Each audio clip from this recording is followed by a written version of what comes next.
नमस्कार दोस्तों, स्वागत है आप सभी का मेरे यूट्यूब चैनल बैंकिंग बज़ में। मैं हूं प्रियंका और जैसे कि मैंने आपको अपनी पिछली वीडियो में बताया था कि मैं कमिंग सून में इंग्लिश कैसे प्रिपेयर करें इस टॉपिक में वीडियो लेकर आने वाली हूं। तो आज इसी टॉपिक में मैं इस वीडियो में डिस्कस करने वाली हूं कि आप लोग बैंकिंग एग्ज़ाम के लिए इंग्लिश को कैसे प्रिपेयर कर सकते हैं।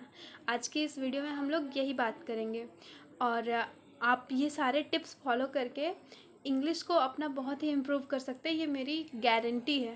आप कोई भी बैंकिंग एग्ज़ाम के प्री तो इजीली निकाल सकते हैं, उसके बाद आपको मेंस के लिए थोड़ी मेहनत करनी पड़ेगी। तो कृपया वीडियो को पूरा एंड तक देखिएगा ताकि मैं आपसे जो जो टिप्स शेयर करने वाली हूँ वो आपको पूरा नॉलेज मिले और आप उसका पूरा फ़ायदा उठा सकें। लेकिन उससे पहले अगर आप मेरे चैनल पे नए हैं तो कृपया चैनल को सब्सक्राइब कर लीजिए और बेल आइकन को दबाना ना भूलें ताकि आने वाले वीडियो की अपडेट्स आप लोगों को मिलती रहे। तो आइए वीडियो को स्टार्ट करते हैं। आज का टॉपिक है हमारा इंग्लिश की प्रिपरेशन कैसे करें बैंकिंग एग्ज़ाम के लिए। बैंकिंग एग्ज़ाम के लिए इंग्लिश की प्रिपरेशन कैसे करें इस टॉपिक में बात होगी, लेकिन आप लोगों को ये वीडियो पूरा एंड तक देखना होगा क्योंकि कोई भी चीज़ का अधूरा ज्ञान बहुत ही खतरनाक होता है। अगर आपको ज्ञान लेना है तो कृपया पूरा लें, अधूरा ज्ञान किसी काम का नहीं है। अगर आप मुझसे सीखना चाहते हैं कि इंग्लिश को कैसे प्रिपेयर करें तो इस वीडियो को कृपया पूरा एंड तक देखेंगे। सबसे पहले इंग्लिश की प्रिपरेशन करने पे मैं आज दो टॉपिक्स पे बात करने वाली हूँ। इंग्लिश का ये बेस होता है। इन दो टॉपिक्स को अगर आप मजबूत कर लेते हैं तो आपका पूरा इंग्लिश सेक्शन मजबूत हो जाता है, ऑटोमेटिक ही सारा अच्छा हो जाता है। पहला है रीडिंग कॉम्प्रिहेंशन और दूसरा है कॉमन एरर्स। रीडिंग कॉम्प्रिहेंशन एक ऐसा पार्ट है जो आप प्रिपेयर कर लेते हैं, मतलब आपकी रीडिंग स्किल अगर अच्छी हो जाती है तो कॉमन एरर हो, क्लोज टेस्ट हो या फिर फिलर्स हो, ऑटोमेटिक वो सारे इम्प्रूव हो जाएंगे। जब हम कोई भी चीज़ रीडिंग करने की हैबिट डालते हैं, मेरा रीडिंग कॉम्प्रिहेंशन कहने का मतलब सिर्फ रीडिंग करना नहीं है। रीडिंग करने के दौरान आपको जो भी हार्ड वर्ड्स लग रहे हैं उनका मीनिंग देखना है, उन्हें अप्लाई करना है। और अगर जैसे कि बार बार आप उस पैसेज को पढ़ रहे हैं, बार बार कोई एडिटोरियल पढ़ रहे हैं, उसमें बार बार वो वर्ड रिपीट हो रहे हैं तो उसका मीनिंग भी आपको ईज़िली याद हो जाएगा। आपको याद करने की ज़रूरत नहीं पड़ेगी। फिर धीरे धीरे आप इम्प्रूवमेंट देखेंगे कि आपकी रीडिंग हैबिट जो है वो तेज़ हो गई, मतलब आप फास्ट पढ़ पा रहे हैं और साथ ही उसके मीनिंग को भी समझ पा रहे हैं। आपके माइंड में वो चीज़ जाके स्टोर हो रही है कि आपने क्या पढ़ा, किस बेस पे पढ़ा, इस एडिटोरियल या फिर इस पैसेज में क्या बोला जा रहा है, वो सारे आपके माइंड में छपने लगेगा। जब ये चीज़ होने लगेगी तो ऑटोमेटिक आपका इंग्लिश सेक्शन मजबूत हो जाएगा। और रीडिंग करने के दौरान जब आप सेंटेंस को पढ़ेंगे तो सेंटेंस का फॉर्मेशन बार बार देखकर कॉमन एरर्स भी आपके सॉल्व होने लगेंगे। जैसे कि हमें पता है कि आई के साथ एम लगता है, दिस के साथ इज लगता है और दे के साथ आर लगता है। तो ये जब हम रीडिंग करेंगे तो रीडिंग करने के दौरान होगा कि हमें बार बार वो वर्ड्स दिखाई दे रहे हैं कि आई के साथ हमें हमेशा एम ही दिखाई दे रहा है, तो हमें पता चल जाएगा कि आई के साथ एम है होगा। अगर कॉमन एरर में हमें आई के साथ इज दिखता है तो वहाँ पे हम एरर मार्क कर पाएंगे। ये मैं बस एज एन एग्जाम्पल बोल रही हूँ। इसी तरह से आपका इम्प्रूवमेंट होगा, बस मेरा ये कहने का मतलब है। तो इन दोनों टॉपिक्स पे आप लोगों को मेहनत करनी है और वो कैसे करनी है वो हम आज इस वीडियो में बात करेंगे। कृपया वीडियो को एंड तक देखिएगा, पूरा वीडियो एंड तक बने रहिएगा। मैं आप लोगों को अपना एक्सपीरियंस बताना चाहूँगी। मैंने जब बैंकिंग के प्रिपरेशन स्टार्ट की थी तो मैंने कौन कौन से बुक्स फॉलो किए थे। ये है वो 3 बुक्स जिसे मैंने फॉलो किए थे और मुझे ये बुक्स अच्छे लगे थे, तो मैं बस आप लोगों के साथ शेयर कर रही हूँ। अगर आप लोगों को अच्छा लगे तो आप लोग इसे परचेज़ कर सकते हैं, पढ़ सकते हैं। अदरवाइज़ आप जो फॉलो कर रहे हो वो कर सकते हैं। पहला जो बुक है how to read better and faster, इसमें रीडिंग स्किल के बारे में बताया गया है। ये आप लोग देख सकते हैं। इंग्लिश इज़ ईजी जो बीएससी पब्लिकेशन का दूसरा बुक आप लोगों को दिखाई दे रहा है, ये इंग्लिश ग्रामर के बारे में है। और तीसरा बुक जो है मिरर ऑफ कॉमन एरर्स, इसमें आपको कॉमन एरर्स के क्वेश्चंस मिलेंगे। ये आप तीनों बुक जो है अमेज़न से ख़रीद सकते हैं और ख़रीदने का लिंक मैं आप लोगों को डिस्क्रिप्शन बॉक्स में प्रोवाइड कर दूँगी। आप लोगों को अगर पढ़ने की इच्छा है तो ज़रूर ख़रीदें, वरना पैसे वेस्ट करने का कोई मतलब नहीं है।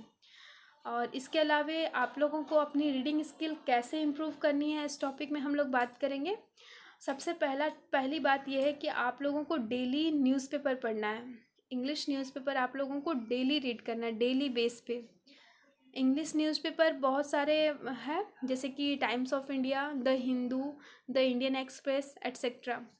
तो इंग्लिश न्यूज़पेपर आप लोगों को पढ़ना है। इंग्लिश न्यूज़पेपर में जो एडिटोरियल पार्ट होता है, ओपिनियन पार्ट, उसके लेफ़्ट साइड में देखिएगा 2 या 3 एडिटोरियल्स होते हैं, उन्हें आप पढ़िएगा। उन्हें पढ़ने के दौरान में जो भी आपको हार्ड वर्ड्स मिलेंगे जिसका मीनिंग आपको नहीं पता है, एट अ टाइम उसका मीनिंग निकालिएगा और देखिएगा। लिखने की या याद करने की ज़रूरत नहीं है, बस देख लीजिएगा, ताकि एट अ टाइम आपको वो पैसेज समझ में आ जाए कि वो किस टॉपिक में बात की जा रही है, क्या बोला जा रहा है। फिर इसी तरह से जब आप पढ़ेंगे तो आपको कुछ वर्ड्स जो है वो बार बार रिपीट होंगे, तो वो अपने आप याद हो जाएगा।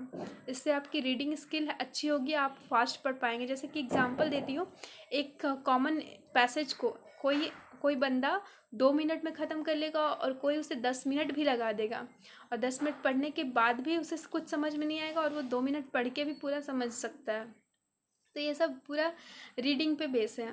जैसे कि आप अगर एग्ज़ाम में कोई रीडिंग कॉम्प्रिहेंशन का क्वेश्चन करते हैं, तो आपकी रीडिंग स्किल अगर अच्छी नहीं है तो आप वो पैसेज पूरा पढ़ेंगे, आपके माइंड में कुछ बातें छपेंगी, कुछ बातें नहीं छपेंगी। जब आप क्वेश्चंस करने जाएंगे, क्वेश्चंस जब करने जाएंगे तो आप पहले क्वेश्चन पढ़ेंगे, फिर उसके बाद उसका ऑप्शन पढ़ेंगे, फिर उसके बाद आपको कुछ डाउट होगा तो आप फिर से वापस पैसेज में जाएंगे, उस पैरा को ढूंढेंगे जहाँ उसका आंसर है, फिर से वापस आप क्वेश्चन में आएंगे, फिर से उसे ऑप्शंस को पढ़ेंगे और टिक करेंगे। इसे करने में मैं आप लोगों को बता दूं कि आपको काफ़ी टाइम लग जाएगा। एक पैसेज आप जितने समय में कर सकते हैं उसका 4 गुना टाइम आपको लग जाएगा, और प्लस हो सकता है कि वो क्वेश्चन जो आपने किए 10 में से आपके 6 गलत हो गए, क्योंकि आपकी रीडिंग स्किल अच्छी नहीं है। और अगर यहीं पे आपकी रीडिंग स्किल अच्छी होती है तो आप जैसे ही पैसेज को पढ़ते हैं आपको पूरा पैसेज समझ में आ जाता है। जैसे ही आप क्वेश्चन पे जाते हैं, क्वेश्चन पढ़ते हैं, आपको समझ में आ गया क्वेश्चन में क्या पूछा जा रहा है, पैसेज में क्या बताया गया था, आप तुरंत ऑप्शन टिक करेंगे। जल्द से जल्द आपका रीडिंग कॉम्प्रिहेंशन कंप्लीट हो जाएगा, और रीडिंग कॉम्प्रिहेंशन में गलत होने के बहुत कम चांस होते हैं। मैं श्योरिटी देती हूँ कि आपके 10 में से 8 क्वेश्चन तो सही हो ही जाएंगे। बस आप लोगों को अपना रीडिंग स्किल अच्छा करना है। और इंग्लिश न्यूज़पेपर पढ़ने के लिए आप ऑनलाइन पढ़िए, क्योंकि ऑफलाइन पढ़ के कोई फ़ायदा नहीं है, हमें ऑनलाइन एग्ज़ाम देना है। ऑफलाइन अगर आप न्यूज़पेपर लेते हैं डेली घर पे तो अच्छी बात है, लेकिन उसे बंद कर लीजिए, ये पैसे वेस्ट है। अगर आप बैंकिंग प्रिपरेशन करें तो आपको सभी चीज़ें ऑनलाइन करनी है। जैसे कि मैंने अपनी पिछली वीडियो में भी बताया था, आपको मॉक टेस्ट ऑनलाइन देना है, और यहाँ पे मैं बोल रही हूँ कि आपको इंग्लिश न्यूज़पेपर रीडिंग भी आपको ऑनलाइन ही करनी है। आप गूगल पे सर्च कीजिएगा the Indian express, the Hindu, आपको सारे के एडिटोरियल मिल जाएंगे। अगर आप बिगनर हैं, स्टार्टिंग है आपका इंग्लिश में, तो आप द इंडियन एक्सप्रेस का न्यूज़पेपर का एडिटोरियल पढ़िए, 1.5 से 2 महीने पढ़िए। उसके बाद जब आपकी हैबिट थोड़ी अच्छी हो जाती है तो आप द हिंदू के पढ़िए। अगर स्टार्टिंग में द हिंदू के पढ़ते हैं तो वो थोड़ा हाई लेवल का होता है, आपको समझ में नहीं आएगा। द इंडियन एक्सप्रेस पढ़ सकते हैं, वो ईजी होता है, वो आपको अच्छे समझ में आएगा। उसके बाद आप द हिंदू पढ़ सकते हैं, ये मेरा ओपिनियन है, बाकी आपकी मर्ज़ी। और इसके अलावा अगर आप ऑफ़लाइन ले रहे हैं तो ऑफ़लाइन को तुरंत बंद कर दीजिए, कोशिश कीजिए कि सारी चीज़ें ऑनलाइन ही करें। जब आप न्यूज़पेपर ओपन करेंगे तो वहाँ पे लेफ़्ट साइड में 3 एडिटोरियल आप लोगों को मिलेंगे, और राइट साइड का जो पार्ट होता है वो लीड पार्ट होता है, उसमें करंट अफेयर से रिलेटेड जो लेटेस्ट टॉपिक चल रहे हैं वो मिलेंगे। अगर आपको मन है तो आप वो भी पढ़ सकते हैं, इससे आपका करंट अफेयर कवर होगा और इंग्लिश में आपकी अच्छी पकड़ होगी। साथ ही आपको ये पता चलेगा कि करंट में कौन सी न्यूज़ चल रही है, उसका पूरा डिटेल जानकारी आपको मिलेगा, जो कि आपको रीडिंग कॉम्प्रिहेंशन, जो कि आपको मैं बता दूं डिस्क्रिप्टिव में मदद करेगी। बैंकिंग एग्जाम का अगर आप डिस्क्रिप्टिव देते हैं तो उसमें मोस्ट ऑफ द टॉपिक्स होते हैं वो करंट अफेयर से रिलेटेड होते हैं, मतलब करंट में क्या चल रहा है उससे रिलेटेड आपको टॉपिक दे दिया जाता है, उस पर आपको लिखना होता है। तो अगर आप ये रेगुलरली पढ़ते रहते हैं तो आपको डिस्क्रिप्टिव में बहुत ही हेल्प मिलेगी। अगर उसमें से 8-10 पॉइंट भी आपको याद रहते हैं, क्योंकि आप डेली बेसिस पे पढ़ रहे हैं, तो आप अच्छा एडिटोरियल लिख सकते हैं। तो ये है best part of the newspaper. इसके अलावा मैं आप लोगों को कुछ मिस्टेक्स बताना चाहूँगी जो आप लोग करते हैं जिसके कारण से वो नहीं हो पाता है। लेकिन उससे पहले मैंने अभी आप लोगों को रीडिंग कॉम्प्रिहेंशन के बारे में बताया कि आपको रीडिंग अपनी कैसे इम्प्रूव करनी है। इसके अलावा आपको रीडिंग कॉम्प्रिहेंशन प्रैक्टिस भी करनी है, जितनी ज़्यादा हो सके उतनी ज़्यादा आरसीज़ लगाइए, ताकि आपकी रीडिंग कॉम्प्रिहेंशन जो है वो आप पढ़ने की स्किल तो आपकी अच्छी हो गई है, लेकिन उससे रिलेटेड क्वेश्चंस भी आप कर पाएँ, इसकी प्रैक्टिस करते रहिए। मतलब आरसी आप ऑनलाइन उठाइए, ऑनलाइन आपको बहुत सारी आरसीज मिल जाएगी, गूगल पे सर्च कीजिएगा तो वहाँ पे आप आरसीज उठाइए और उसे सॉल्व करने की कोशिश कीजिए। छोटा सा पैसेज होगा, उसके बेस पे क्वेश्चन होंगे, उसे सॉल्व कीजिए। जितना ज़्यादा प्रैक्टिस कर सकेंगे उतनी आप लोगों के लिए अच्छी होगी। अगर आप इस पर थोड़े मेहनत करते हैं तो देखेंगे आप 2 से 4 महीनों में ही आपकी इंग्लिश बहुत ही इम्प्रूव हो गई है। मैं अपने एक्सपीरियंस से आप लोगों को बता रही हूँ। इसके अलावा कुछ मिस्टेक्स के बारे में मैं बता रही थी। मिस्टेक्स क्या है कि हम लोग फॉर्म चूज़ करके भरते हैं। जैसे कुछ लोग केवल आईबीपीएस का भरते हैं, कुछ लोग केवल एसबीआई का भरते हैं, कुछ लोग केवल आरबीआई का भरते हैं, कुछ लोग केवल नाबार्ड का भरते हैं, एटसेट्रा। मतलब चूज़ करके फॉर्म भरते हैं कि मुझे इसी बैंक में जॉब करनी है। जॉब करनी है वो बाद की बात है, लेकिन हम अभी प्रिपरेशन कर रहे हैं ना, तो हमें चूज़ ही नहीं होना चाहिए। मेरे ख्याल से हमें सारे फॉर्म भरना चाहिए। आप बैंकिंग की प्रिपरेशन कर रहे हो तो बैंकिंग के आपके जितने फॉर्म्स निकलते हैं आप सारे भरिए। इससे होता ये है कि आपके हर 1 महीने 15-20 दिन के बाद एग्ज़ाम्स होते रहेंगे। तो इसमें मैं बता दूं, एग्ज़ाम्स अगर होते रहते हैं तो आपके मन में एक ये प्रेशर होता है कि मुझे एग्ज़ाम देना है इस डेट को, तो मुझे प्रिपेयर रहना है। तो आप लोगों की प्रैक्टिस बनी रहती है। प्रैक्टिस बनी रहने से क्या होता है कि आप लोगों का एग्ज़ाम जो है वो इस तारीख को होना आप लोगों को पता है, तो आपकी प्रैक्टिस बनी रहेगी, आपकी स्पीड अच्छी रहेगी। स्पीड तो कभी कमी नहीं होगी। और एक समय ऐसा आएगा, मेरी बात मानिए, आप लोगों का कोई प्री नहीं छूटेगा। एक टाइम ऐसा आएगा कि आपका सारा का सारा प्री निकलेगा। उसके बाद आप मेंस की तैयारी कीजिए, मैं गारंटी देती हूँ जल्द से जल्द आप लोगों की बैंक में नौकरी लग जाएगी। और दूसरी गलती हम लोग करते हैं कि हम लोग ऑफलाइन टेस्ट देते हैं। जैसे पिछले वीडियो में मैंने बताया था, अगर आपने नहीं देखा है तो कृपया लिंक डिस्क्रिप्शन बॉक्स में है, जाकर ज़रूर देखिएगा। ऑफलाइन टेस्ट देते हैं तो उसे बंद कर दीजिए, सारी चीज़ें ऑनलाइन करने की कोशिश कीजिए। जैसे कि मैं बार बार कह रही हूँ, ऑनलाइन आरसी दीजिए, ऑनलाइन एडिटोरियल पढ़ लिए, ऑनलाइन टेस्ट सीरीज़ लगाइए। और इसके अलावा प्रैक्टिस आपको जितना भी आप जो भी करते हैं जितना ज़्यादा हो सके ऑनलाइन प्रैक्टिस करनी है। और अगर आप प्रिपरेशन कर रहे हो तो आपको पूरा 100% देना है। आप बहुत जल्दी बैंक की जॉब ले लेंगे, ये मेरी गारंटी है। तो अगर वीडियो आप लोगों को अच्छा लग रहा है तो कृपया लाइक कीजिएगा। और ये थी आज के क्लास में हमने जो बात की है वो इंग्लिश के प्रिपरेशन के बारे में की है।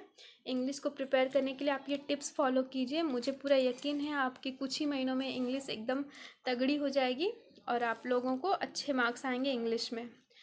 इसके अलावा मेंस की भी प्रैक्टिस आपको यहीं से हो जाएगी। आरसीज अगर आपकी अच्छी हो जाती है तो साथ ही आपके क्लोज टेस्ट, फिलर्स, एरर्स, सारी चीज़ें अपने आप इम्प्रूव हो जाएगी। वीडियो अच्छा लग रहा है तो कृपया लाइक कीजिए और चैनल पे नए हैं तो सब्सक्राइब करना ना भूलिएगा। बेल आइकन प्रेस कीजिएगा नोटिफिकेशन के लिए। आज की वीडियो में इतना ही। Thank you. Have a nice day.